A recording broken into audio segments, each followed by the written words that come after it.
দুনিয়া তৃপ্ত করে না, দুনিয়ায় তৃপ্তি মিলে না বন্ধু। এটা তৃপ্তের জায়গা নয়, এটা তৃপ্ত হওয়ার জায়গা নয় বন্ধু। আল্লাহ তাআলা কোরআনে ওয়াদা দিছে, বান্দা জান্নাতে আইসো, তোমার আমি তৃপ্ত করে দেব, সুখে ভরে দেব। মা তাশতাহি আনফুসুকুম, যা দিল চাইবে বান্দা আমি সব দেব। তোমার চাওয়া শেষ হইলে ওয়ালাদাইনা মাজিদ, আমার কাছে আরো অগণিত আছে কোটি কোটি নিয়ামত, যেগুলো তুমি নামও জানো না, চেনেও না বান্দা। তুমি চাও নাই, আমি আল্লাহ নিজের থেকে আরো কোটি কোটি দেব। তুমি আইসো বান্দা, তুমি জান্নাতে আসো, তুমি সবর করো, অপেক্ষা করো। আল্লাহ আমাকেও বুঝার তৌফিক দান করেন, সবাইকে বুঝার তৌফিক দান করেন। আপনাদের এই মাহফিল আমি শুরু থেকেই বললাম কষ্টের আয়োজন। কষ্ট করে ভাবেন, নিজের ফিকির করেন, নিজের ভালো নিজের কল্যাণ ভাবতে শিখেন। আমি যে আয়াতগুলো পড়ছি এবার তর্জমা শোনেন, তাইলে আমার কথা শেষ। আয়াতগুলো মূল বক্তব্য হইল আল্লাহ তাআলা বলছেন এই পৃথিবী একদিন শেষ হবে, হাসরের মাঠ কায়েম হবে, মানুষগুলোর দুইটা অবস্থা হবে, কিছু আমার প্রিয় বান্দা হবে, কিছু নাফরমান বান্দা হবে। আল্লাহ তাআলা এই কথাটা খুব গুরুত্ব দিয়া কোরআনে বুঝাইছে, বান্দা এই রং রসের এই সৌন্দর্যময় পৃথিবী তোমার কাছে যত লোভনীয়ই মনে হোক, আকর্ষণীয় মনে হোক, তবে এটা নিশ্চিত যে তুমিও থাকবা না, দুনিয়াও থাকবে না। এই কথাটা মনে রাখো বান্দা। এটা যদি মনে রাখতে পারো তো জিন্দেগি সুন্দর হবে, জীবন সুন্দর হবে। এই জন্য কোরআনুল কারীমে আল্লাহ তাআলা খুব এই কথাটা বুঝাইতে চাইছে, বান্দা এই এত সুন্দর পৃথিবী দেখে তুমি যতই বিমোহিত হও, মুগ্ধ হও, তো মনে রাখো এটা থাকবে না, আমি একদিন ভেঙে ফেলব। ইদাস সামাউন ফাতারাত, আসমান ভেঙে চুরচুর হবে। বা ইদাল কাওয়াকিবুন তাসারাত, তারকারাজি খসে খসে পড়বে, পাহাড়গুলো উঠতে থাকবে তুলার মতো। ওয়া তাকুনুল জিবালু কাল ইহনিল মানফুশ ওয়া বুসাতিল জিবালু বাসসা, পাহাড়গুলো তুলার মতো উঠতে থাকবে, সাগর নদীর পানিগুলো টকবক করে উতরাইতে থাকবে। মা তার কোলের বাচ্চাকে ছুঁড়ে ফেলে দিবে, গর্ভবতী নারীর বাচ্চা নিজে নিজে বের হয়ে যাবে, সব মানুষ পাগলের মতো মাতালের মতো হয়ে যাবে। ইসরাফিল ফু দিবে, জমিনের মধ্যে ভূমিকম্প শুরু হবে, বিকট শব্দে আওয়াজ হবে। আল কারিআতু মাল কারিআ। আল্লাহ তাআলা এই কথাগুলো বহুভাবে বহু আয়াতে বুঝাইতে চাইছেন, বুঝাইয়া বলছেন, বান্দা একদিন তুমিও শেষ হবা, আমার এই সৃষ্টি জগৎ শেষ হবে, হাসরের মাঠ কায়েম হবে। তো এখানেও আল্লাহ তাআলা বলছেন, কাল্লা ইদা দুক্কাতিল আরদু দাক্কান দাক্কা, সাবধান বান্দা, মনে রেখো এই জমিন একদিন চূর্ণ বিচূর্ণ হয়ে যাবে। কি হবে বলেন না? ওইখানে একটা কথা আছে, লম্বা কথা, অতুহিব্বুনাল মালা হুব্বান জাম্মা। আল্লাহ তাআলা বলেন, বান্দা দুনিয়ার মাল আর সম্পদের ভালোবাসাটাকেই তোমরা খুব গভীরভাবে দিলের মধ্যে বসায় লাইলা। তবে মনে রাখো, দুনিয়াকে তুমি যত ভালোবাসো, যত মজবুত করো, যত বিল্ডিং, যত ফাইলিং, যত মজবুতই হোক না কেন, এটাই মনে রাখো আমি আল্লাহ এই জমিন, এই সৃষ্টি একদিন ভেঙ্গে চুরে তছনছ করে ফেলব, চূর্ণ বিচূর্ণ হয়ে যাবে। কাল্লা ইদা দুক্কাতিল আরদু দাক্কান দাক্কা। এরপরে হাসরের মাঠ কায়েম হবে। তো হাসরের মাঠের দৃশ্যটা আল্লাহ তুলে ধরছে যে হাসরের মাঠ কায়েম হবে, মানুষগুলো সব দাঁড়ানো থাকবে, আদম থেকে ইসরাফিলের ফু পর্যন্ত। এই দাঁড়ানো অবস্থায় আল্লাহ তাআলা বলতেছেন, ওয়াজা রাব্বুক, আল্লাহ তাআলা মহান আল্লাহ পাক, তিনি তার শান অনুপাতে হাসরের ময়দানে উপস্থিত হবেন। ওয়াল মালাকু সাফফান সাফফা, কোটি কোটি ফেরেশতা সারিবদ্ধভাবে লাইন ধরে দাঁড়াবে, চারদিকে কোটি কোটি ফেরেশতা, মহান আল্লাহ পাক উপস্থিত, আর মানুষগুলো সব দাঁড়ানো। এই কল্পনা করে হাসরের মাঠ। এবার কি হবে? আল্লাহ বলেন, ওয়াজিআ ইয়াউমা ইদিন বিজাহান্নাম। এই অবস্থায় ফেরেশতারা জাহান্নামকে ৭০,০০০ আগুনের শেকল দিয়ে টেনে হাসরের ময়দানে উপস্থিত করবে। মানুষগুলো সচক্ষে জাহান্নামকে দেখবে। জাহান্নাম একটা বিকট তার আগুনের গর্জন, তীব্র আগুনের যখন একটা গর্জন উঠবে, আল্লাহর কসম নবী বলছে, পুরা হাসরবাসী তখন চিৎকার দিয়া বলবে, ইয়া রব্বি নাফসি নাফসি, আয় মাওলা আমাকে বাঁচান, আমাকে বাঁচান। এই প্রথম হাসরবাসী কথা বলবে, তাফসিরে আছে, হাদিসে। মানে প্রথম চুপচাপ দাঁড়ায় থাকবে, কিন্তু জাহান্নামকে যখন দেখবে, জাহান্নামের চিৎকার যখন শুনবে, তখন পুরা হাসরের ময়দানে চিৎকার উঠবে, ইয়া রব্বি নাফসি নাফসি, আল্লাহ আমাকে বাঁচা। নবী সাল্লাল্লাহু আলাইহি ওয়াসাল্লাম বলেন, আল্লাহ তাআলা ফেরেশতারা যেন দেখায় দিবে ইব্রাহিম আলাইহিস সালামকে, ওই যে আপনার ছেলে ইসমাঈল, তার ব্যাপারে কিছু বলবেন। ইব্রাহিম আলাইহিস সালাম বলবেন, ইয়া রব্বি নাফসি নাফসি, এই মাওলা আমাকে বাঁচান, আমাকে। ওর বিষয়টাও দেখো। ইয়াকুব আলাইহিস সালাম, ওনার ছেলে ইউসুফ আলাইহিস সালাম, এটা সেই ছেলে 40টা বছর দুনিয়াতে যার জন্য উনি কাঁদছিলেন। ফেরেশতারা বলবো, ওই যে ইউসুফকে দেখা যায়, তার ব্যাপারে কিছু বলবেন। ইয়াকুব আলাইহিস সালাম বলবেন, ইয়া রব্বি নাফসি নাফসি, এই মাওলা আমারে বাঁচান, আমার। ওটাও বুঝো। ওয়াজিআ ইয়াউমাইদিন বিজাহান্নাম, জাহান্নামকে হাসরের ময়দানে আনা হবে। বন্ধু, বিষয়টারে তুমি আমি খামখেয়ালি মনে করো না বাপ। হাদিসের মধ্যে আছে, হযরত ইরবাজ ইবনে সারিয়া, রাসূলুল্লাহ সাল্লাল্লাহু আলাইহি ওয়াসাল্লামের একজন সাহাবী, ইরবাজ ওনার নাম। উনি বর্ণনা করছেন যে একদিন রাসূলুল্লাহ সাল্লাল্লাহু আলাইহি সাল্লাম আমাদের মাঝে ওয়াজ করলেন। ওয়াজানা রাসূলুল্লাহ সাল্লাল্লাহু আলাইহি ওয়াসাল্লাম। দুই একজন স্বেচ্ছাসেবক ভাই কাজ করে খেদমত করো, যে বলো যে বসতে। তো আল্লাহ রাসূল সাল্লাল্লাহু আলাইহি সাল্লাম তিনি বলেন যে আমাদেরকে ওয়াজ করলেন। এই ওয়াজ, এই শব্দটা কোরআনের শব্দ, রাসূলুল্লাহ সাল্লাল্লাহু আলাইহি সাল্লামের জন্য ব্যবহৃত শব্দ। ওয়াজ ওয়াজ এটাই সুন্দর। প্রোগ্রাম, এই আজকেও একজন আমারে একটু আগে বলছে, হুজুর এখন কোথায় প্রোগ্রাম? না, কোথাও না। হয়তো আপনি এখন কোথাও কোরআনে ওয়াজ যাবেন না? আমি হ্যাঁ যাবো, ওয়াজে তো আছে আব্দুল্লাহপুর দেবিদ্দার। মানে আমার তো এখন এটা ওয়াজ মাহফিল, এটা প্রোগ্রাম। প্রোগ্রাম কি তা আবার? প্রোগ্রাম আর ওয়াজ সমার্থবোধক শব্দ নয়। ওয়াজের ইংরেজি না প্রোগ্রাম, ওয়াজ ওয়াজি, এটাই। তার মানে প্রোগ্রাম তো যে কোনো অনুষ্ঠানকে বলে, খানা দানা, যে কোনো আড্ডা, এটাও তো একটা প্রোগ্রাম। কিন্তু রাসূলুল্লাহ সাল্লাল্লাহু আলাইহি সাল্লামের সাহাবীরা ব্যবহার করছেন যে নবীজি আমাদের মাঝে ওয়াজ করলেন। আপনার কাছে এটা পুরান পুরান মনে হইল, এটা হাদিসের শব্দ। ইয়াইজুকুম লাআল্লাকুম তাযাক্কারুন, এই যে কোরআন শরীফ আছে, আল্লাহ বলেন আমি ওয়াজ করতেছি তোমাদেরকে যেন তোমরা আমি আল্লাহর ওয়াজ থেকে উপদেশ গ্রহণ করতে পারো। ইয়াইজুকুম, যে কোনো আলেমকে জিজ্ঞাসা করেন, ইন্নাল্লাহা ইয়া'মুরু বিল আদলি ওয়াল ইহসান ওয়া ইতাই যিল কুরবা ওয়া ইয়ানহা আনিল ফাহশাই ওয়াল মুনকারি ওয়াল বাগি ইয়াইজুকুম লাআল্লাকুম তাযাক্কারুন। এজন্য ওয়াজ, এই শব্দটা কোরআনের শব্দ, এটা রাসূলুল্লাহ সাল্লাল্লাহু আলাইহি সাল্লামের শব্দ। তাহলে এর চাইতে দামি হয়ে গেল প্রোগ্রাম? কথা বলেন না। যাই হোক, তো বলতেছিলাম আল্লাহর নবী সাল্লাল্লাহু আলাইহি ওয়াসাল্লাম তিনি বললেন, ওয়াজ করলেন, সাহাবী বলতেছেন। তো এতে আমাদের অবস্থা কি হলো, শ্রোতাদের হালাত কি হলো? নবী সাল্লাল্লাহু আলাইহি সাল্লামের সাহাবী বলেন, শ্রোতাদের অবস্থা হলো দুইটা, জারাফাত মিনহাল উয়ুন ওয়া ওয়াজিলাত মিনহাল কুলুব।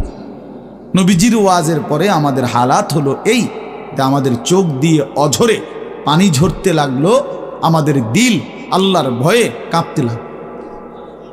এই সরাসরি হাদিসের। তাহলে ওয়াজের মাকসাদ বুঝলেন কিনা, যে কি হওয়া উচিত ছিল? চোখে পানি ঝরছে আর দিল আল্লাহর ভয়ে কাঁপতেছে। কোরআন শরীফে আছে, সরাসরি কোরআন শরীফে, ওয়া ইযা সামিউ মা উনজিলা ইলার রাসূল তারা আ'য়ুনাহুম তাফীদু মিনাদ দাম'i মিম্মা আরাফু মিনাল হক। আল্লাহ বলেন, রাসূল আপনার সাহাবীদের হালাত দেখেন।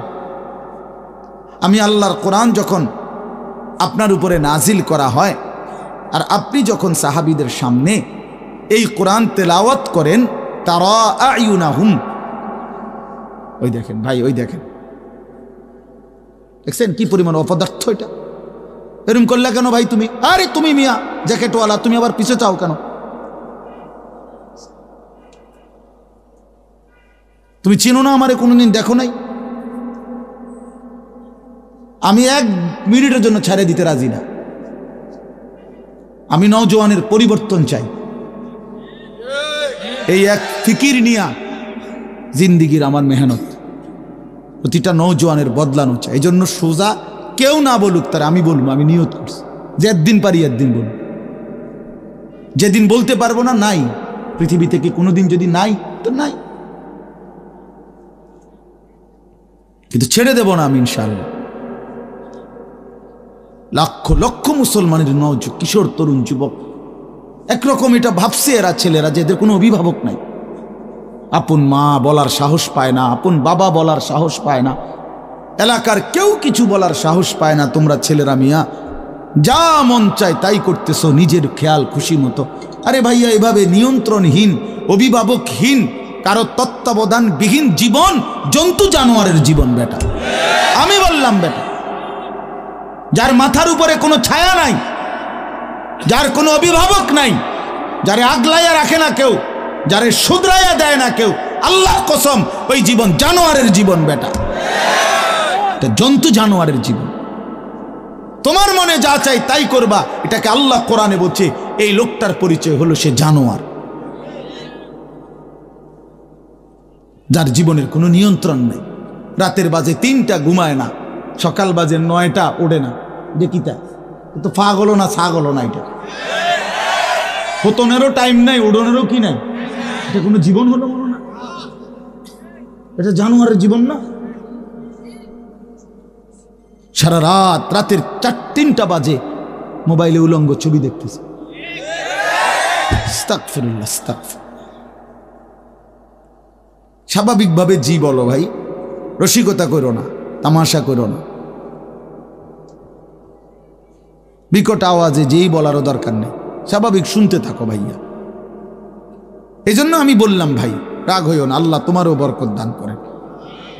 কিন্তু আমার বলার উদ্দেশ্য হলো আমাদের পরিবর্তন দরকার, সংশোধন দরকার, আমাদের জিন্দিগি সাজানো দরকার। আমি এই কথাটাই বলতেছিলাম যে মাহফিলের মাকসাদ বিবেক জাগানো, দিল জাগানো, দিল জাগানো, অনুভূতি সৃষ্টি করা। যাহা আমি কি করছি, আমি কি করছি, আসলে আমার কি করা উচিত ছিল।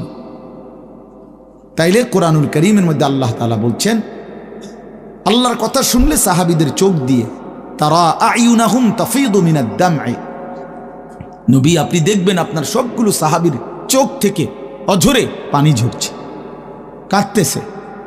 আল্লাহর কোরআন শুনলে সাহাবীরা কাঁদতেন। কোরআন শরীফে একটা সূরা আছে 29 পারা, সূরা দাহার, কোরআন শরীফের 75 নম্বর সূরা, 76 নম্বর সূরা। এই সূরাটা ছোট্ট একটা সূরা। এই সূরার মধ্যে জান্নাতের অসাধারণ বর্ণনা আছে। যেদিন এই সূরাটা নাজিল হয়েছে, নবীজি উপস্থিত সাহাবী যারা ছিল সামনে, তখন জিব্রাইল মাত্র নাজিল করছে, নবী সাল্লাল্লাহু আলাইহি সাল্লাম সাহাবীদের সামনে শুনাইছে এটা, এই সূরাটা। এই সূরার মধ্যে জান্নাতের খুব সুন্দর বর্ণনা আছে, সূরা দাহার।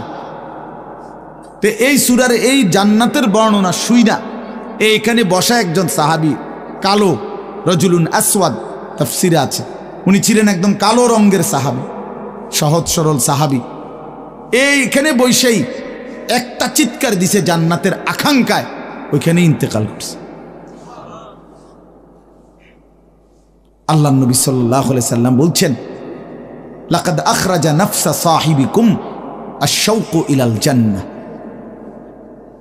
তোমাদের সাথী জান্নাতের শৌক আগ্রহে জীবন দিয়ে দিল। দেখো,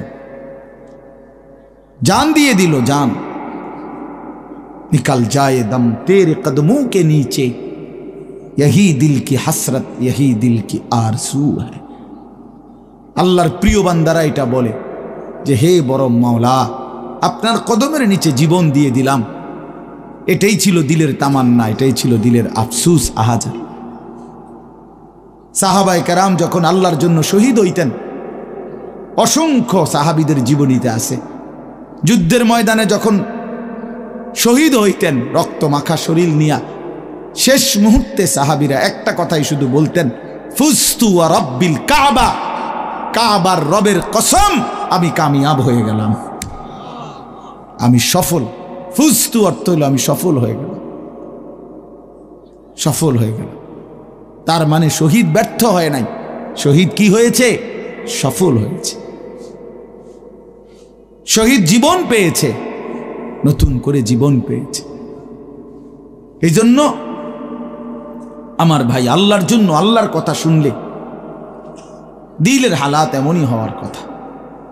হাদিসের মধ্যে আছে হযরত আব্দুল্লাহ ইবনে মাসউদ রাদিয়াল্লাহু তাআলা আনহু, তিনি বলছেন যে একদিন নবীজি আমাকে বলছেন কোরআন শরীফ তেলাওয়াত করে শুনাইতে, নবীজিকে শুনাইতে। হযরত আব্দুল্লাহ ইবনে মাসউদ রাদিয়াল্লাহু তাআলা আনহু বলেন, আমি সূরা নিসা, এই সূরার প্রথম 40টি আয়াত একটানা নবীজিকে মাথা নোয়ায়া আদবের সাথে নবীজিকে শুনাইতেছিলাম। 40টা আয়াত পর্যন্ত যখন তেলাওয়াত করলাম, হযরত আব্দুল্লাহ ইবনে মাসউদ বলেন, নবী সাল্লাল্লাহু আলাইহি সাল্লাম তখন বলেন, হাসবুকাল আন, এখন থামো। তো 40 আয়াত পরে যখন আমি থামলাম, হযরত আব্দুল্লাহ ইবনে মাসউদ বলেন, ফালতাফাত্তু ইলাইহি, আমি নবীজির দিকে চোখ তুলে তাকালাম, ফাইদা আইনাহু তাদরিফান, তিনি বলেন, আল্লাহর কসম আমি দেখতে পাইলাম আল্লাহর নবী সাল্লাল্লাহু আলাইহি সাল্লামের দুই চোখ দিয়ে অজরে পানি ঝরছে। তিনি বহুতক্ষণ ধরে কাঁদতেছেন। তাহলে এই ছিল রাসূলুল্লাহ সাল্লাল্লাহু আলাইহি সাল্লামের হালাত, এই ছিল সাহাবায়ে কেরামের হালাত। আল্লাহর কথা শুনলে নবী নিজেও কাঁদতেন, সাহাবায়ে কেরামও কি করতেন? কাঁদতেন। প্রিয় ভাই আমার, বন্ধু আমার, আমরা মুসলমান। আমি এই কথাটাই শুরু করছিলাম, গাফেল বঞ্চিত হয়, খামখেয়ালি মানুষ, খামখেয়ালি। আর কেন নামাজ পড়ো? পড়ি না আর কি,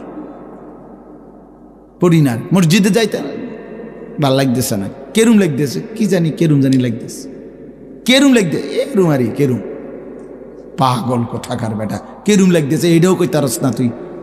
তুই তো একটা অপদার্থ মানুষ বেটা, এটা কোনো কথা হইল? এই জন্য বললাম, মানে আসল কথা হইল গাফেল, খামখেয়ালি।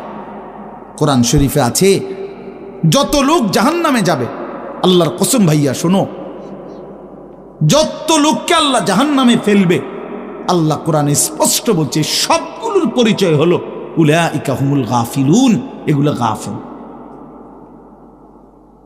কোরআন শরীফের আয়াত, উলাইকা হুমুল গাফ ওয়া লাকাদ যারানা লি জাহান্নামা কাসীরাম মিনাল জিন্নি ওয়াল ইনস, আমি অসংখ্য অগণিত জিন আর মানুষ দিয়ে জাহান্নামকে পূর্ণ করব। আল্লাহ বলেন এই সবগুলো নাফরমানের পরিচয় উলাইকা হুমুল গাফিলুন, এরা গাফেল, এরা গাফেল ছিল, খামখেয়ালি করছে, খামখেয়ালি। আমি নয়তো হায়াত দিয়েছি, আওয়ালাম নুআম্মিরকুম মা ইয়াতাযাক্কারু ফীহি মান তাযাক্কারা। আল্লাহ তাআলা জাহান্নামীকে বলবে, এই জাহান্নামী বান্দা, মনে তো করো যেটুকু হায়াত দিলে আমার বন্দিগি করতে পারতাম, এটুকু হায়াত, এটুকু সময় আমি তো তোমাকে দিয়েছি বান্দা। তুমি বলো কোন সময়টা, কোন সুযোগটা আমি দেই নাই বান্দা? বলো বলো বান্দা। 1টা বাজে জোহরের আজান হইছে, 3:45 বাজে আসরের আজান হইছে, 3.5 ঘন্টা তো 12 রাকাত বা 10 রাকাত জোহরের নামাজ পড়তে কি 3.5 ঘন্টা লাগে? বলেন বলেন। তাইলে যুবক কেন নামাজ পড়লা না? তুমি কি হায়াত পাও নাই? তুমি কি সুযোগ পাও নাই? 4 রাকাত ফজরের নামাজ পড়তে কি 1 ঘন্টা সময় লাগে? তো আল্লাহ তাআলা কি সময় দেয় নাই? আল্লাহ কি হায়াত দিল না? কেন না ফরমানি করলেন? বন্ধু আমার, আল্লাহ বলবেন এই কথা, আওয়ালাম নুআম্মিরকুম, বলো বান্দা আমি কি তোমাকে হায়াত দেইনি? আমি কি তোমাকে সময় দেই নাই? কোরআন শরীফে আছে আল্লাহ বলছেন এটা। কোরআন শরীফে আছে আল্লাহ বলছেন জাহান্নামী চিৎকার করবে আর বলবে, আল্লাহ একটু সময় দেন, একটু বিরতি দেন, 1টা মিনিট কদ্দুর আমারে জিরাইতে দেন, আমি পারতেছি না মালিক, আগুনে এই মালিক, আমার শরীরটা জইলা পুরা ছাই হয়ে গেছে, আমি আর পারছি না মাওলা, আমার একটু বিরতি দেন, 10টা মিনিট কদ্দুর বিরতি দেন, এই আগুন আমি সইতে পারছি না। আল্লাহ তাআলা বলবেন লা ইউফাত্তারু আনহুম, না নাফরমান, 1 সেকেন্ডের বিরতি মিলবে না। অহুম ফীহি মুবলিসুন, আল্লাহ বলে জাহান্নামী চিরদিন অনন্তকাল মলিন চেহারা, বিমর্ষ চেহারা নিয়েই পড়ে থাকবে, কোনদিন তার মুখে হাসি ফুটবে না। আর ওমা যালামনাহুম ওয়ালাকিন কানু হুমুজ জালিমিন, আল্লাহ তখন বলবে নাফরমান জাহান্নামী, আমি তো তোমার উপরে জুলুম করি নাই বান্দা, তুমি তো নিজেই নিজের উপরে জুলুম করেছিলে,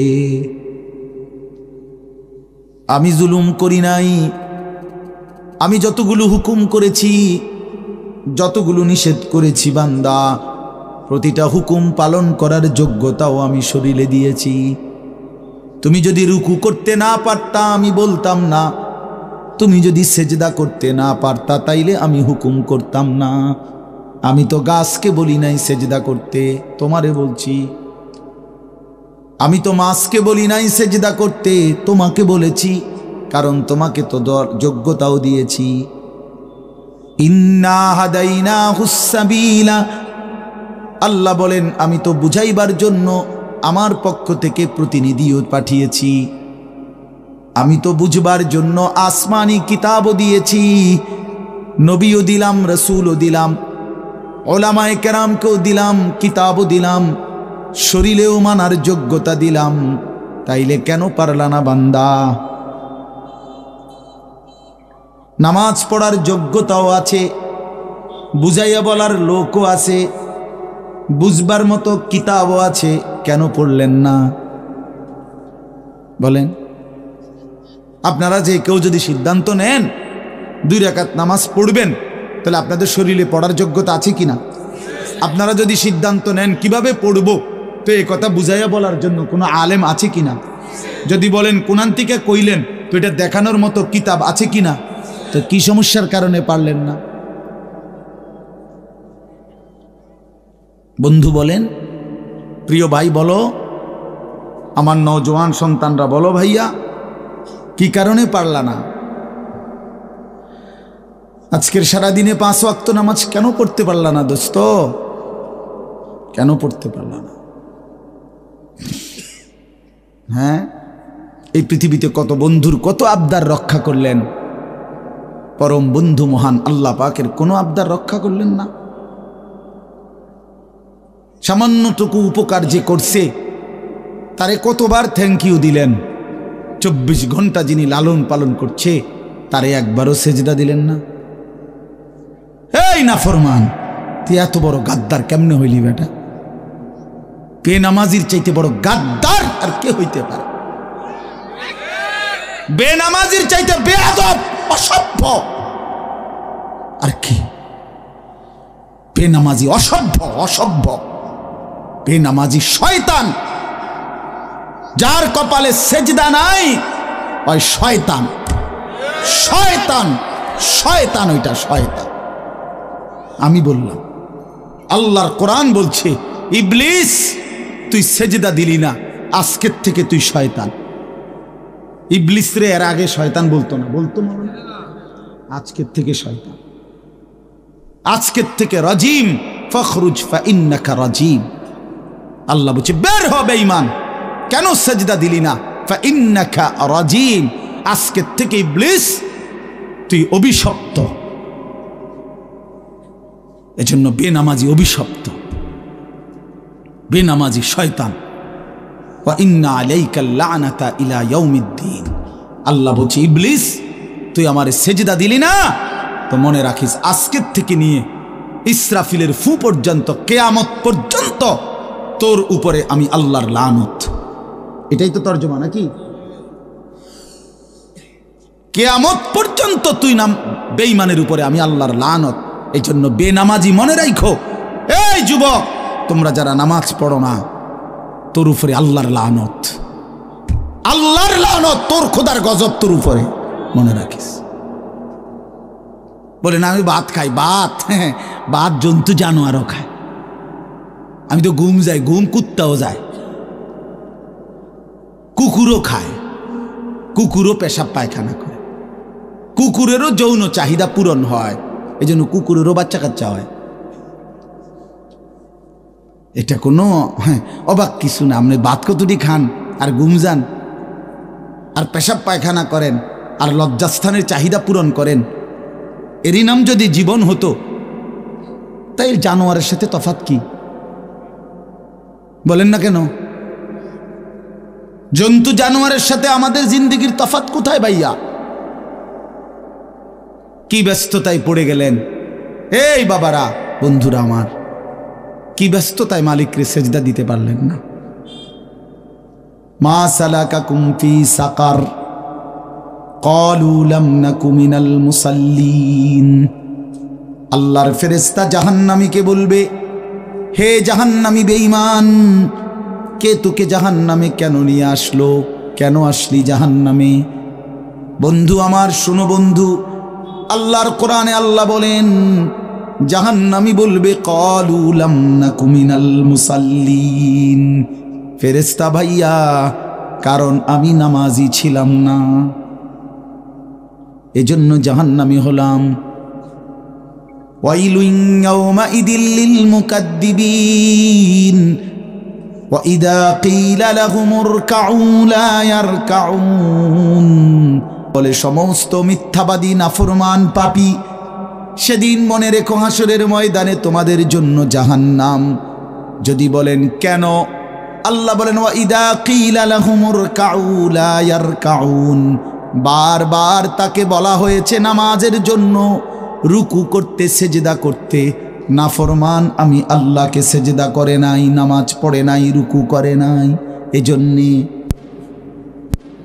এই সরাসরি কোরআনের আয়াতে আল্লাহ বলেন কাল্লা ইদা বালাগাতিত তারাকি ওয়া কিলা মান রাক ওয়া যান্না আন্নাহুল ফিরাক ওয়ালতাফাতিস সাকু বিস-সাক ইলা রাব্বিকা ইয়াওমাইদিনিল মাসাক ফালা সাদ্দাকা ওয়ালা সাল্লা। আল্লাহ বলেন, আল্লাহর নবীর জবানে নবীজিও বুঝাইছেন এই তাফসিরে। নবীজি বলছেন উম্মত, কোন নাফরমান পাপীর জান কবজের সময় মালাকুল মউত আজরাইল তার রুহুটা তার কলিজা থেকে একটা টান দিয়ে ছিঁড়ে ফেলবে। ছিঁড়লেই রুহুটা এসে কণ্ঠনালীর কাছে আটকায় যাবে, এই গলার কণ্ঠনালীতে। কাল্লা ইদা বালাগাতিত তারাকি, কণ্ঠনালীতে যখন নাফরমানের রুহু আটকায় যাবে, তো আজরাইল ধৈরা টাইনা ছিঁড়া টুকরা টুকরা করে এরপরে এই রুহুটাকে ছিঁড়া ভিড়া বাইর করে। তো কোরআনে আল্লাহ বলছে কেন এমন এমন নির্মম মৃত্যু হলো কেন? তার কলজা ছিঁড়া ফেললো, আজরাইল তার রুহুটা ছিন্ন ভিন্ন করে দিল, এমন করলো কেন?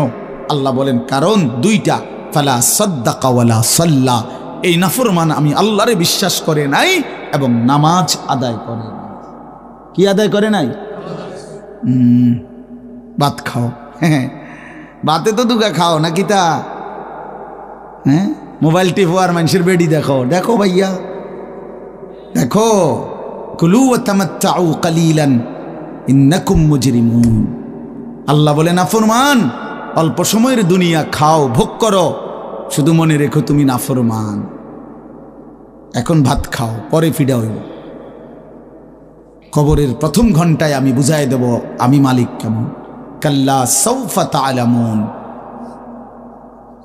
আলহাকুমুত তাকাসুর হাত্তা যুরতুমুল মাকাবির কাল্লা সাউফা তা'লামুন। আল্লাহ বলে দুনিয়ায় ডুবে থাকতে থাকতে আমি আল্লাহকে আখিরাতকে ভুলতে ভুলতে দুনিয়া বাড়ানোর নেশা প্রতিযোগিতা বেঈমান তোরে গাফেল বানায় দিল। এরই মধ্যে একদিন তুই কবরে পৌঁছে গেলা, এই কবরে আসলেই তুমি বুঝতে পারবা আমার নাফরমানির শাস্তি কি। আল্লাহ রাসূল সাল্লাল্লাহু আলাইহি ওয়াসাল্লাম বলছেন কবর নাফরমানকে একটা চাপ দিবে, একটি চাপে ডান পাশের মাটি বাম দিকে, বাম দিকের মাটি ডান পাশে, এভাবে আইসা আটকায় যাবে। হাত্তা তাখতালিফা আদলাউহু।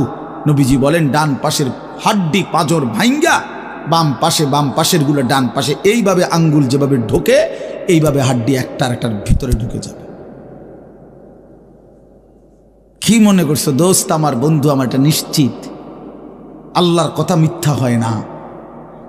১৫০০ বছরে এই কোরআনের প্রতি অক্ষর নিয়া আপনজন দুশ্মন, ইমানদার নাফরমান, বেঈমান, হিন্দু, বৌদ্ধ, ইহুদি, খ্রিস্টান, নাস্তিক, মুরতাদ, বুদ্ধিজীবী, গবেষক, পণ্ডিত, দার্শনিক, বিজ্ঞানী, সবাই কাফের বেঈমানরাও যুগে যুগে এই কোরআনের প্রতিটা অক্ষর নিয়ে পরীক্ষা করছে, পর্যালোচনা করছে, বিশ্লেষণ করছে, কিন্তু একটি নোক্তা অক্ষর ভুল, মিথ্যা, অসত্য, অযৌক্তিক, অবাস্তব, অপ্রাসঙ্গিক আজকের এই মিনিটে প্রমাণ করতে পারে না।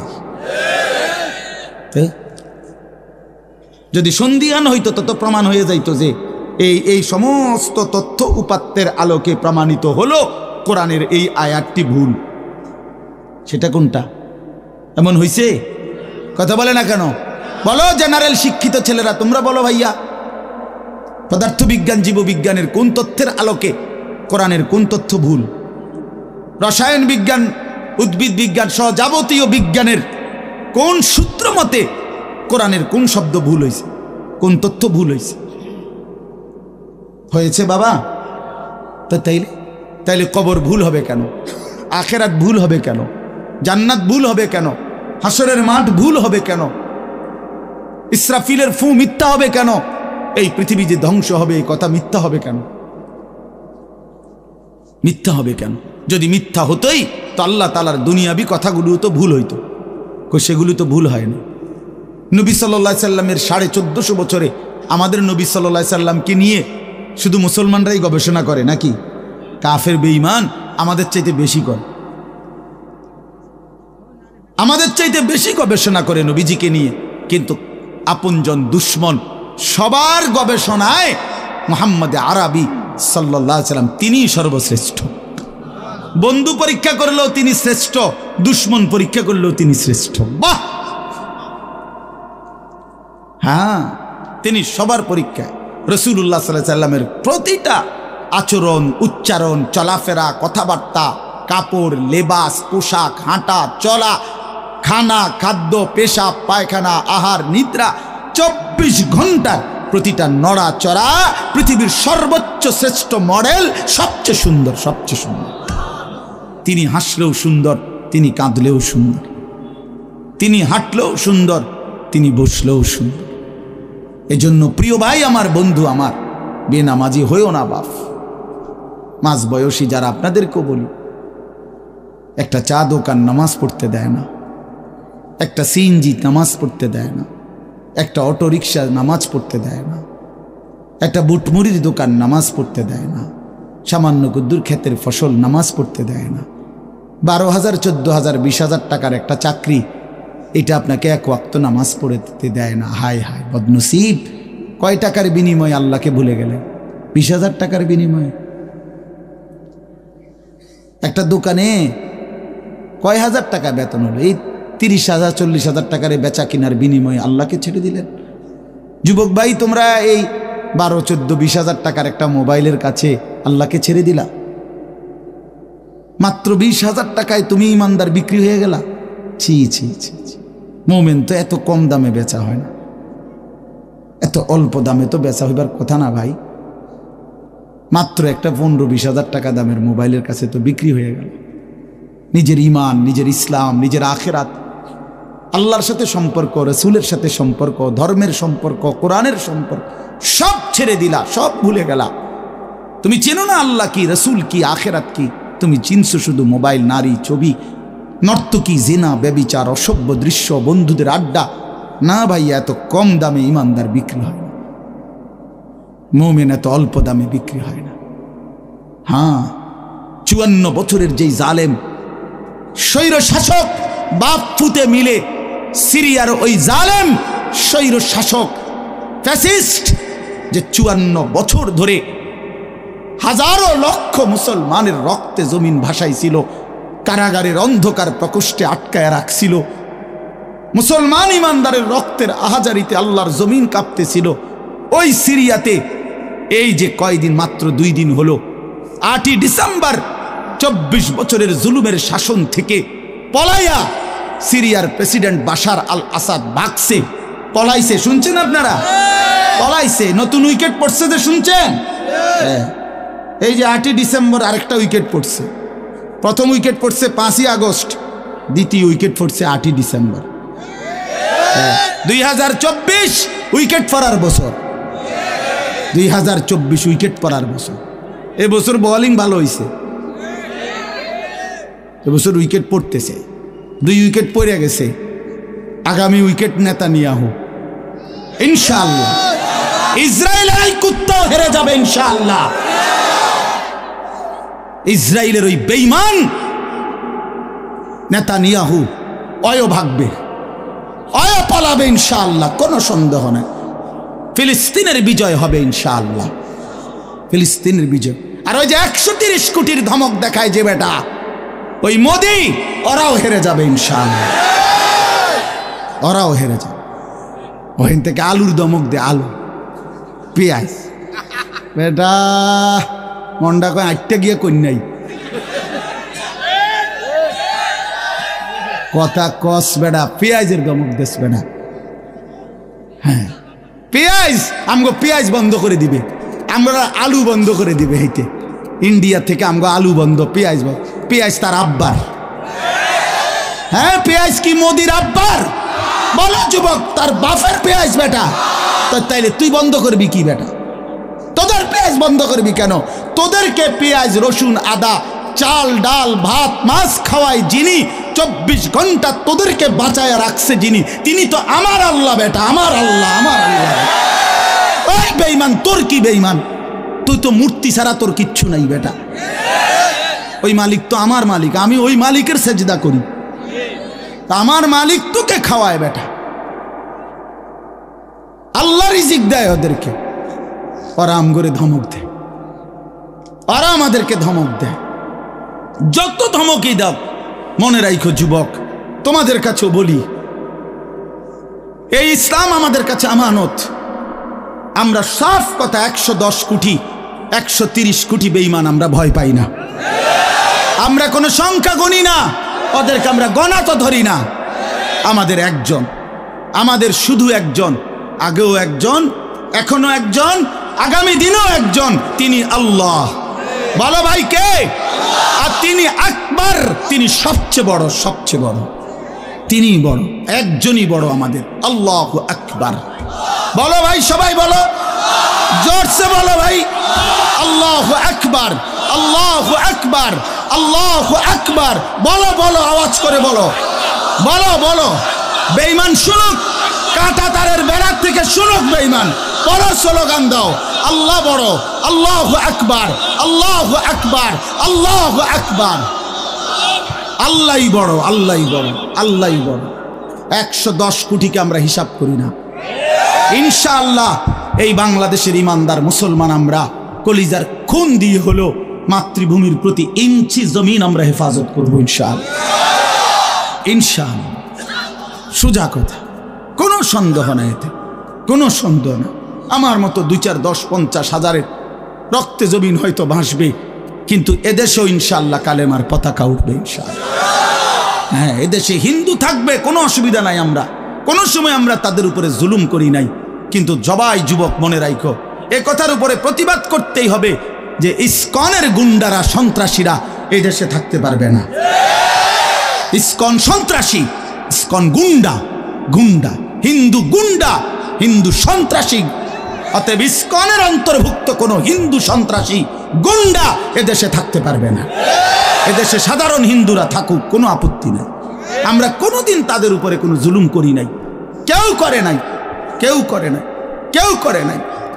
5ই আগস্টের পরে ওদের মন্দির আমাদের মুসলমানের সন্তানরা পাহারা দিছে, আর বিনিময়ে তার প্রতিদানে বেঈমান আমাদের মুসলমান শহীদ অ্যাডভোকেট সাইফুল ইসলাম আলিফকে জবাই করে দিয়েছে। এই ছিল বিনিময়, এই ছিল প্রতিদান। তোমরা যুবক ফিরে আসো ভাইয়া, আগামীর সম্ভাবনা ভাই আমার, এটা মনে রাখো ভাইয়া, আগামীর সম্ভাবনা নিশ্চিত ইসলামের। সারা বাংলাদেশ হিসাব ধরো না, সারা পৃথিবী মিলাইয়া ধরো, বাংলাদেশ সারা পৃথিবী সহ ভাবো, সারা পৃথিবীতে ইনশাআল্লাহ মজলুমের বিজয়, সারা পৃথিবীতে ইমানদারের বিজয় হচ্ছে এবং হবে ইনশাআল্লাহ, হবে। আগামীর সময়টা মাহাদি এবং দাজ্জালের লড়াই হবে ইনশাআল্লাহ, ঈমান এবং কুফরের জিহাদ হবে ইনশাআল্লাহ। সেই জিহাদে, সেই যুদ্ধে ইসলামের জন্য জান বাজি রাখতে নওজোয়ান রেডি থাকতে হবে ইনশাআল্লাহ। আল্লাহ তাআলা প্রতিটা যুবককে কবুল করে নেন। মোবাইলের ওই আড্ডা, নারীর আড্ডা, জুয়ার আড্ডা বন্ধু, সুখ আসবে না। আমি অনুরোধ করলাম, কতজন নারী দরকার তোমার? সারা দিন রাত নাচ গান ছবি, এই উলঙ্গ দৃশ্য বন্ধু সুখ দেয় না। মদের আড্ডা, জুয়ার আড্ডায় সুখ হয় না, সুখ হয় না ভাই আমার। কোনো হারামখোর সুখে নাই। একটা সুদখোর, ঘুষখোর, বাটপার এই ওজনে কম দেয়, ধোকাবাজি করে, প্রতারণা করে, হারাম রোজগার করে, একটা হারামখোর সুখে নাই। আমি চ্যালেঞ্জ করলাম, একটা সুদখোর, কিস্তিখোর, হারামখোর সুখে নাই।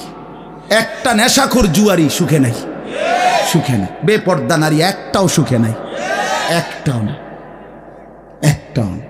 রূপ যৌবনের ফেরিওয়ালা, রাস্তায় ফেরি করে যারা, নিজের যৌবনের, নিজের রূপের এই অসৎ নারী কোনোদিনও সুখ পায় না। সুখ, সুখ, সুখ, শান্তি, তৃপ্তি, দিলের স্বস্তি, অন্তরের প্রশান্তি আল্লাহর কসম আল্লাহকে মানার মধ্যে, সেজদার মধ্যে। হাদিসে আছে, আল্লাহ তাআলা বলছে, বান্দা তুমি যদি আমার বন্দেগীর জন্য সময় দাও, আমি ওয়াদা দিলাম, মালাতু সাদরাকা গিনান, আমি তোমার অন্তর ধনী বানিয়ে দেব, দিল খুশ করে দেব। হ্যাঁ হ্যাঁ, প্রয়োজনে থাইকো কুড়ে ঘরে, চাটাইয়ের মধ্যে থাইকো, তারপরও আমি আল্লাহ দিল খুশ করে দেব। এই জন্য গুনার মধ্যে তৃপ্তি নাই, আল্লাহর নাফরমানির মধ্যে তৃপ্তি নাই। সবাই ছেলেরা, ভাইয়া, অনেক ছেলে মাশাআল্লাহ, অনেক নওজোয়ান।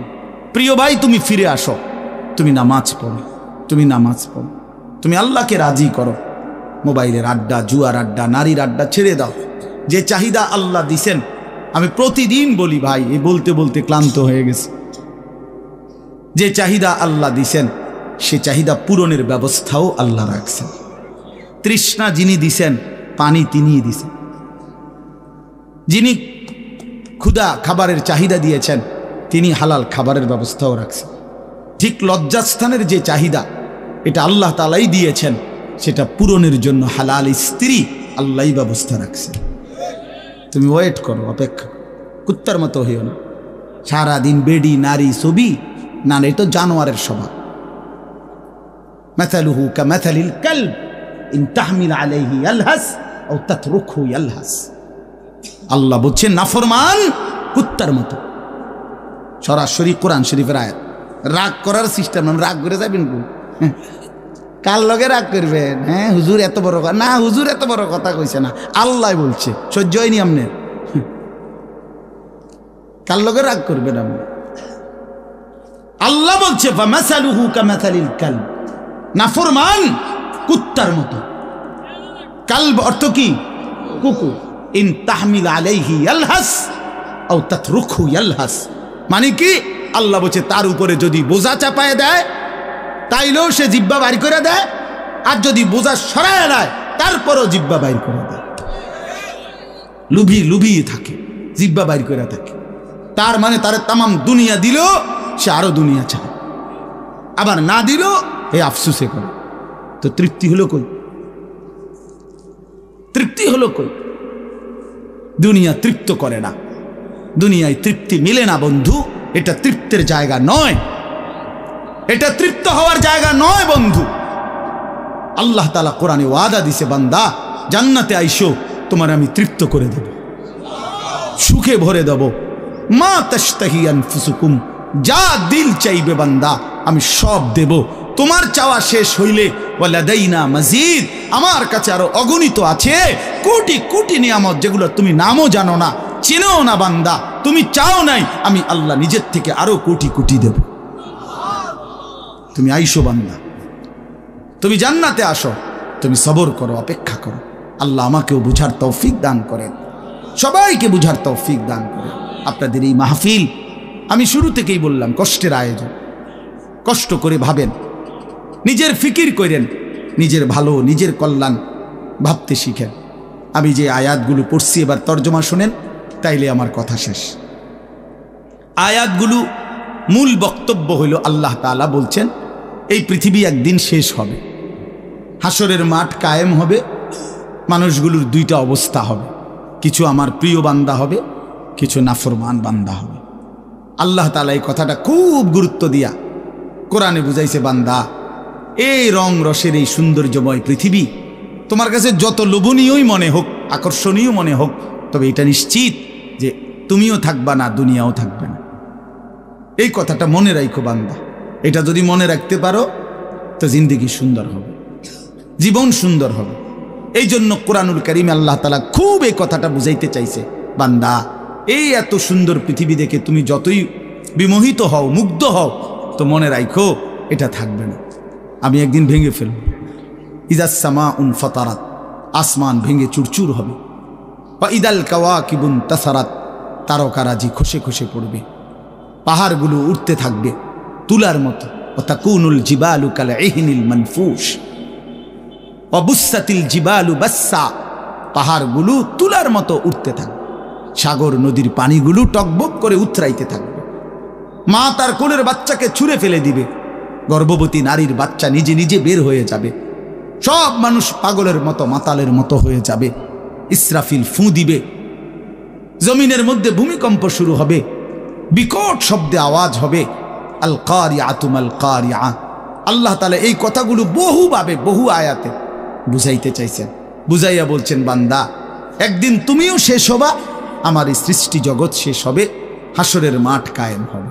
তো এখানেও আল্লাহ তাআলা বলছেন, কাল্লা ইদা দুক্কাতিল আরদু দাক্কান দাক্কা, সাবধান বান্দা, মনে রেখো এই জমিন একদিন চূর্ণ বিচূর্ণ হয়ে যাবে। কি হবে বলেন না? ওইখানে একটা কথা আছে, লম্বা কথা, অতুহিব্বুনাল মালা হুব্বান জাম্মা। আল্লাহ তাআলা বলেন, বান্দা দুনিয়ার মাল আর সম্পদের ভালোবাসাটাকেই তোমরা খুব গভীরভাবে দিলের মধ্যে বসায় লাইলা। তবে মনে রাখো, দুনিয়াকে তুমি যত ভালোবাসো, যত মজবুত করো, যত বিল্ডিং, যত ফাইলিং, যত মজবুতই হোক না কেন, এটাই মনে রাখো আমি আল্লাহ এই জমিন, এই সৃষ্টি একদিন ভেঙ্গে চুরে তছনছ করে ফেলব, চূর্ণ বিচূর্ণ হয়ে যাবে। কাল্লা ইদা দুক্কাতিল আরদু দাক্কান দাক্কা। এরপরে হাসরের মাঠ কায়েম হবে। তো হাসরের মাঠের দৃশ্যটা আল্লাহ তুলে ধরছে যে হাসরের মাঠ কায়েম হবে, মানুষগুলো সব দাঁড়ানো থাকবে, আদম থেকে ইসরাফিলের ফু পর্যন্ত। এই দাঁড়ানো অবস্থায় আল্লাহ তাআলা বলতেছেন, ওয়াজা রাব্বুক, আল্লাহ তাআলা মহান আল্লাহ পাক, তিনি তার শান অনুপাতে হাসরের ময়দানে উপস্থিত হবেন। ওয়াল মালাকু সাফফান সাফফা, কোটি কোটি ফেরেশতা সারিবদ্ধভাবে লাইন ধরে দাঁড়াবে, চারদিকে কোটি কোটি ফেরেশতা, মহান আল্লাহ পাক উপস্থিত, আর মানুষগুলো সব দাঁড়ানো। এই কল্পনা করে হাসরের মাঠ। এবার কি হবে? আল্লাহ বলেন, ওয়াজিআ ইয়াউমাইদিন বিজাহান্নাম। এই অবস্থায় ফেরেশতারা জাহান্নামকে ৭০,০০০ আগুনের শেকল দিয়ে টেনে হাসরের ময়দানে উপস্থিত করবে। মানুষগুলো সচক্ষে জাহান্নামকে দেখবে। জাহান্নাম একটা বিকট তার আগুনের গর্জন, তীব্র আগুনের যখন একটা গর্জন উঠবে, আল্লাহর কসম নবী বলছে, পুরা হাসরবাসী তখন চিৎকার দিয়া বলবে, ইয়া রব্বি নাফসি নাফসি, আয় মাওলা আমাকে বাঁচান, আমাকে বাঁচান। এই প্রথম হাসরবাসী কথা বলবে। তাফসিরে আছে, হাদিসে, মানে প্রথম চুপচাপ দাঁড়ায় থাকবে, কিন্তু জাহান্নামকে যখন দেখবে, জাহান্নামের চিৎকার যখন শুনবে, তখন পুরা হাসরের ময়দানে চিৎকার উঠবে, ইয়া রব্বি নাফসি নাফসি, আল্লাহ আমাকে বাঁচান। নবী সাল্লাল্লাহু আলাইহি ওয়াসাল্লাম বলেন, আল্লাহ তাআলা ফেরেশতারা যেন দেখাই দিবে ইব্রাহিম আলাইহিস সালামকে, ওই যে আপনার ছেলে ইসমাইল, তার ব্যাপারে কিছু বলবেন। ইব্রাহিম আলাইহিস সালাম বলবেন, ইয়া রব্বি নাফসি নাফসি, এই মাওলা আমাকে বাঁচান, আমাকে। ওর বিষয়টাও দেখো। ইয়াকুব আলাইহিস সালাম, ওনার ছেলে ইউসুফ আলাইহিস সালাম, এটা সেই ছেলে 40টা বছর দুনিয়াতে যার জন্য উনি কাঁদছিলেন। ফেরেশতারা বলবো ওই যে ইউসুফকে দেখা যায় তার ব্যাপারে কিছু বলবেন? ইয়াকুব আলাইহিস সালাম বলবেন ইয়া রব্বি নাফসি নাফসি, এই মাওলা আমার এ বাচ্চা না, আমার ওটাও বুঝো। অজি আয়াউমা ইদিম বি জাহান্নাম, জাহান্নামকে হাসরের ময়দানে আনা হবে বন্ধু। বিষয়টারে তুমি আমি খামখেয়ালি মনে করো না বাপ, এতগুলো কোরআনের আয়াত মিথ্যা হইতে পারে না। ১৬ লক্ষ নবী রাসূল, আদম থেকে নবী সাল্লাল্লাহু আলাইহি সাল্লাম সমস্ত আম্বিয়া কেরাম চিল্লায়া উম্মতের দুয়ারে দুয়ারে গিয়ে আখিরাতের কথা বলছে, কবরের হাসরের, এগুলো ভুল হবে কেন, মিথ্যা হবে কেন ভাইয়া? প্রতিদিন যে মানুষগুলো কবরে যায়, তুমি কি দেখো না ভাই এই মানুষের মৃত্যু, লাশ, কবর তোমারে কিছুই মনে করায় না? জলজ্জান্ত যে মানুষটা তোমার আমার চোখের সামনে হাঁটতো, চলতো, ফিরতো, খাইতো, ঘুমাইতো, দোকান করতো, বাজার করতো, কত কথা বলতো, আজ এত মানুষ জানা যায় উপস্থিত, কতজন কত কথা বলতেছে, কিন্তু খাটিয়ার ওই লাশ সে তো আর কথা বলে না,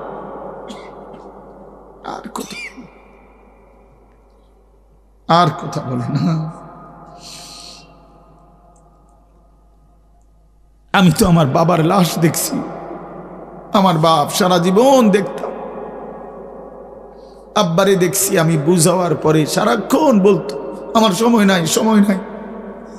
আমার মসজিদ, আমার স্কুল, যে বাবারে দেখতাম ফজরের পর থেকে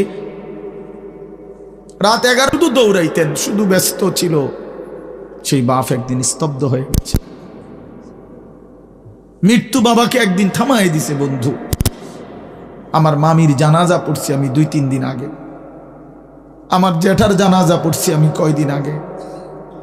আমার চোখে দেখা সেই জ্যাঠা, আমার মামা, আমার মামি, ওরা আজকে কোথায় চলে গেল? তুমি কি কোনো লাশ দেখো নাই? কেমনে এত লম্বা সময় নামাজ না পড়া থাকে ভাইয়া? 365 দিনে খোদার একটা বছরে। এই যুবক, আমি যদি তোর জন্য কাঁদতে পারতাম, 1 বছর কোনো দিন যুবক, কোনো দিন ফজরের নামাজ পড়লা না, হায় হায় মুসলমানের বাচ্চা, এত বড় বেঈমান কেমনে হইলা, কেমনে হইলা ভাইয়া? এ কেমন জিন্দিগি ভাই? কোনো দিন নামাজ পড়বা না? একজন মুসলমান 30 বছর মিথ্যা বলে, হোসেন ভাই, একজন মুসলমান 30 বছর সুদ খায়। ওফো, এটা কেমন ভাইয়া?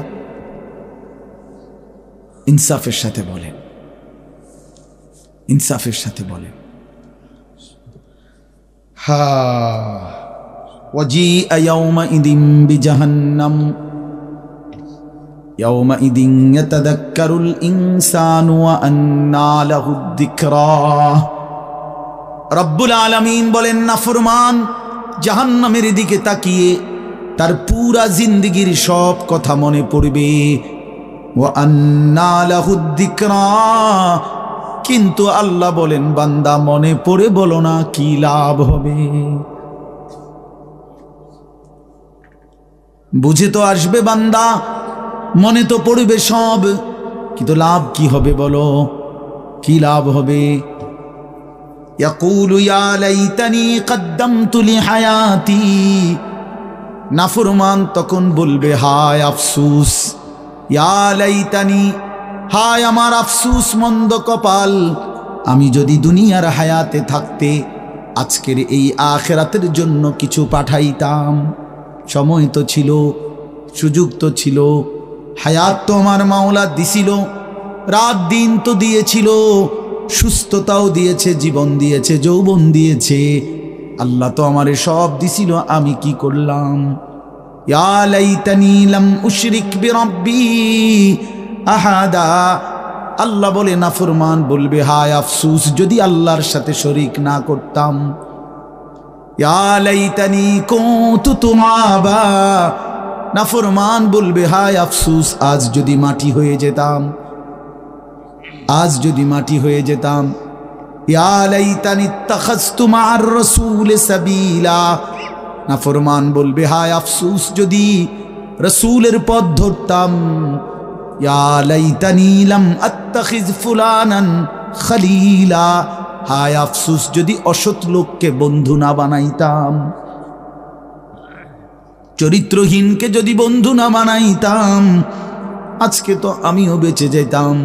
ইয়া লাইতানি কুনতু মাআহুম ফাফুজা ফাওজান আযীমা। হায় আফসোস যদি নেককারদের সঙ্গী হতাম, তাহলে তো আজকে আমিও সফল হতাম। চলেন বন্ধু, শেষ কথা, ফায়াউমা ইদিল্লা ইউআযযিবু আযাবাহু আহাদ ওয়ালা ইউথিকু ওয়াথাকাহু আহাদ। আল্লাহ বলে, বান্দা সেদিন আমি আল্লাহর পক্ষ থেকে তুমি নাফরমানকে যেই আযাব দেওয়া হবে, বান্দা বিশ্বাস করো এমন আযাব তোমারে আর কেউ কোনোদিন দেয় নাই। এমন ফিডা তুমি আর খাও নাই, এমন বেইজ্জতি আর কোনোদিন হও নাই বান্দা। এমন শাস্তি আমি আল্লাহর পক্ষ থেকে দেওয়া হবে। ওয়ালা ইউসিকু ওয়াথাকাহু আহাদ। আল্লাহ বলে, নাফরমান আমার ফেরেশতা তোরে যেই বাঁধাটা বাঁধবে, এমন শক্ত বাঁধা বান্দা তোরে আর কেউ কোনোদিন বাঁধে নাই। আল্লাহ আমাকেই মাফ করে দেন। ইয়া আইয়াতুহান নাফসুল মুতমাইন্নাহ। বিপরীত দিকে এবার আল্লাহ তাআলা ইমানদার নেককার বান্দাকে ডাক দিবে। মানে ওই যে এনেটা ফিডাফিডি চলতে আছে, নাফরমানরে টাঙ্গাইয়া ফিরতে আছে, বানতে আছে, একটা মায়ের চলতে আছে, এই কারণে আবার আমার নেককার বান্দা নিয়ে আবার ঘাবড়ায় যায়। আমার আব্বারে দেখতাম, এত রাগী মানুষ ছিল। আমগো বড় কোনো ভাইরে যদি আব্বা লাঠি নিত ফিডার লেগা, আমার মনে আছে ছোটবেলায় আমি দেখকেই কাইন্দা দিতাম, চিৎকার দিতাম। আব্বা কইতো, না না তোর তো আব্বা কিছু কই না আব্বা।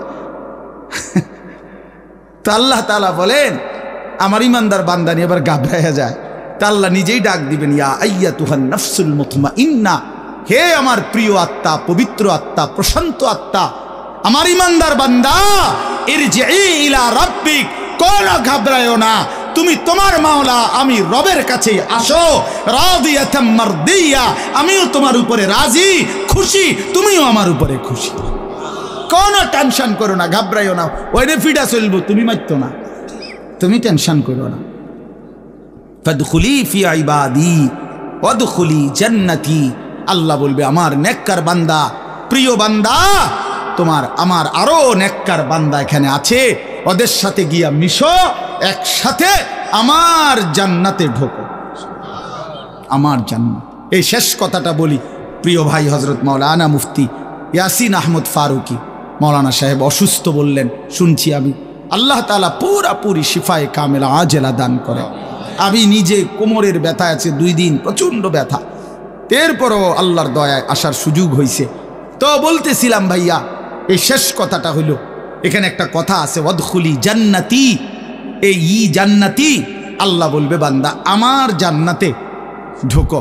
তো তাফসীরের মধ্যে লিখছে, ইমানদার বান্দা, নেককার বান্দা, তার সারা জিন্দিগির কষ্ট মেহনতের বিনিময়ে, আমলের বিনিময়ে হাসরের ময়দানে আল্লাহ যখন বলবে আমার জান্নাতে ঢোকো, আল্লাহর কসম ইমানদার বান্দা খুশিতে আনন্দে আত্মহারা হয়ে যাবে যে মালিক আমারে মালিকের জান্নাতে ঢুকতে দিছে।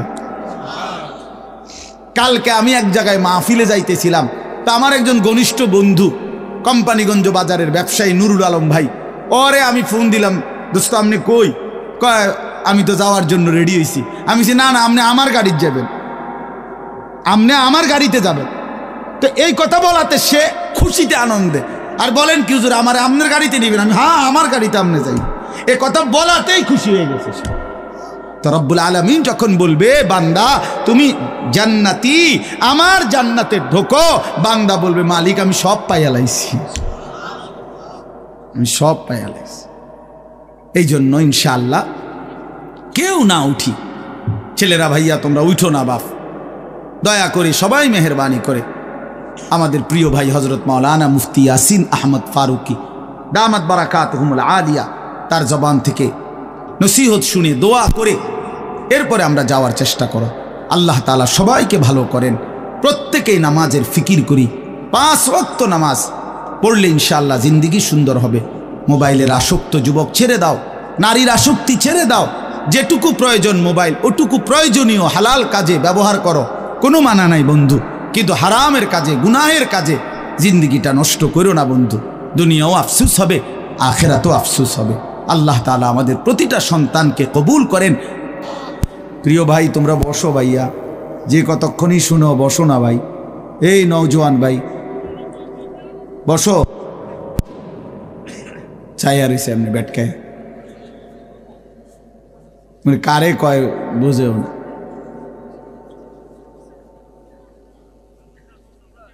বসেন সবাই।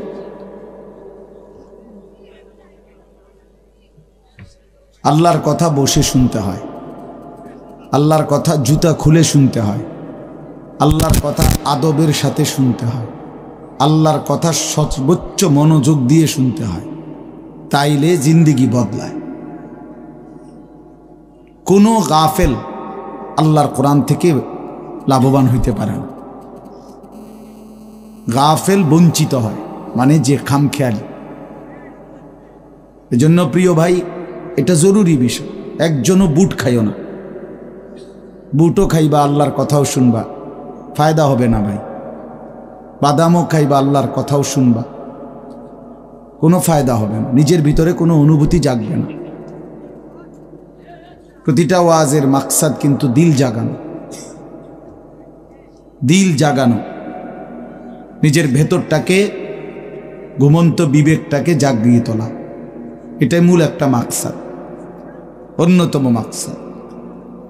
প্রতিটা আয়োজনের পিছনে অনেক কষ্ট আছে। এই মাহফিল, এই প্যান্ডেল, এই স্টেজ, পোস্টার, হ্যান্ডবিল, ওলামায়ে কেরামকে দাওয়াত দেওয়া, যথোপযুক্তভাবে এদেরকে নিয়ে আসা, ঠিকমতো গুছগাছ করা, অনেক কাজ। আগামী শনিবার 14 তারিখ আমার মাদ্রাসায় বার্ষিক মাহফিল। তো আজকে প্রায় 14-15 দিন ধরে মাদ্রাসার বড় ছাত্ররা, ওস্তাদরা সারা দিন রাত কাজ করতেছে, সারা দিন, এখনো কোনো শেষ হয়নি। আজকে বুধবার শেষ, কালকে বৃহস্পতি, শুক্র, শনিবারে মাহফিল। তো বাস্তবতা হলো আসলে অনেক কাজ, অনেক কিছুই করতে হয় একটা মাহফিলের জন্য। তো এই সবটা আয়োজন ভাইয়া 10 টাকা, 5 টাকা, কারো কাছ থেকে 100 টাকা, এরকম কষ্ট করেই একটা মাহফিলের ফান্ড একসাথ করা হয়। কেউ তো আর একসাথে দিয়ে দিছে না বলে যে যাও আমি সব দিয়ে দিলাম।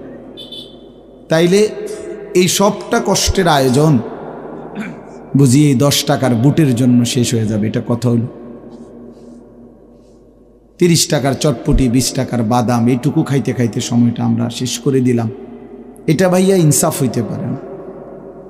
এতটা কষ্টের আয়োজনের মধ্যে এই সামান্য বুট, বাদাম, চটপটি, বেলুন, ফটকা, এতটুকু দিয়ে এত কষ্টের ইন্তজাম নষ্ট করে দেওয়া, এটা জুলুম ছাড়া আর কিছু, অন্যায়, এটা অন্যায়। কোরআনুল কারীমের মধ্যে আছে, আল্লাহ তাআলা বলেন, কুল মা ইনদাল্লাহি খায়রুম মিনাল লাহবি ওয়া মিনাত তিজারা। হে নবী, আপনি বলেন যে হে আল্লাহর বান্দারা, তোমাদের জন্য আল্লাহর কাছে যা আছে তা তোমাদের এই তামাশা দুনিয়ার এবং ব্যবসা, আয় উপার্জন, এর চাইতে অনেক উত্তম, অনেক উত্তম। 3 ঘন্টায় বেচা কিনায় যা লাভ, একটি সিজদায় তার চাইতে কোটি কোটি গুণ বেশি লাভ। তোমার সারা দিনের বেচা কেনায় যা মুনাফা, আল্লাহকে একবার ডাকার মধ্যে তার চাইতে কোটি গুণ বেশি মুনাফা।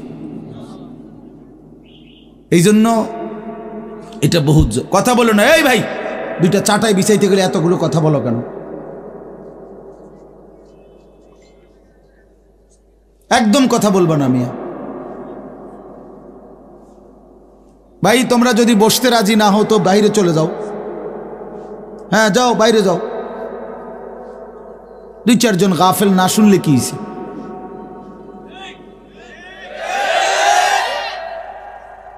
ভিতরে বসতে হবে, সাফ কথা। যার দরকার বসবে না তো সে বাহিরে ঘুরুক, অসুবিধা। বাহিরে বুট আছে, বাদাম আছে, চটপটি আছে, বন আছে, চা আছে, ভিজে খেব চা দিয়ে ফালতু। এই জন্য ভাই এটা জরুরি, আমি এ ব্যাপারে শক্ত। আল্লাহর কথা দিল দিয়ে শুনতে হয়, আল্লাহর কথা মনোযোগ দিয়ে শুনতে হয়। যাদের হাতে মোবাইল, আমার অনুরোধ ভাইয়া, এই হাতে ধরা মোবাইলগুলো নামায় ফেলো, ভালো হবে। আমি অনুরোধ করলাম, এটা ভালো হবে। আল্লাহর কথা আমাদের চোখের দিকে তাকাইয়া শুনলে এতে ফায়দা বেশি হবে। এই মোবাইল ধরে রাখলে জেহান ইন্তেশার হয়, মানে দিল বিক্ষিপ্ত হয়, অন্তরের মধ্যে থাকে যে মোবাইলে উঠতেছে কিনা, তো মনোযোগটা থাকে মোবাইলের দিকে। মোবাইলে তো উঠছে কিন্তু আমার নিজের জন্য কিছু হলো না, তো কি ফায়দা হলো ভাই? মোবাইলে ওয়াজের কোনো অভাব নেই। আমাদের এক এক বক্তার ওয়াজ হাজার হাজার, সব বক্তাদের ওয়াজে আছে, মোবাইল আছে না, অজস্র অগণিত। পৃথিবীতে একটা শুই পড়লো ওগুলো মোবাইলে উঠায় ফেলে। তো কাজেই এটা কোনো আশ্চর্য কিছু না। 1 কোটি ওয়াজও যদি কারো মোবাইলে থাকে, এটা আখেরাতের মুক্তির জন্য, পরকালের জন্য ন্যূনতম কোনো ফায়দা আনবে না। দেখার বিষয় হলো নিজের মধ্যে কি আমি কিছু নিলাম কিনা। তা আমি এই জন্য বললাম যে মাকসাদ নিজের ভিতরে বিবেক জাগানো, দিল জাগানো। এটাই যদি না হয় তো মানুষ জমছে ঠিক আছে, বক্তাও আসছে, মাহফিলও হইছে, কিন্তু সবাই সবার মতো যার যার মতোই আসছে আর গেছে, তাইলে কোনো লাভ হলো না। যা আয়োজনই হলো কতগুলো টাকাই খরচ হলো।